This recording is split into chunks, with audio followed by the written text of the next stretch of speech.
Open source tools are available for various data science tasks. In this video, we'll have a look at the different data science tasks.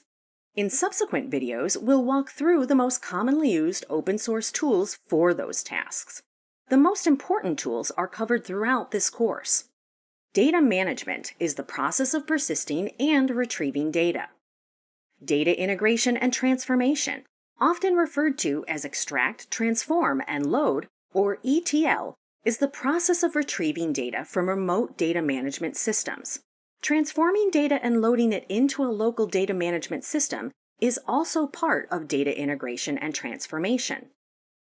Data visualization is part of an initial data exploration process, as well as being part of a final deliverable.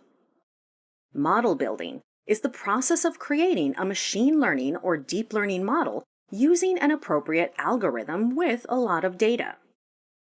Model deployment makes such a machine learning or deep learning model available to third-party applications. Model monitoring and assessment ensures continuous performance quality checks on the deployed models. These checks are for accuracy, fairness, and adversarial robustness.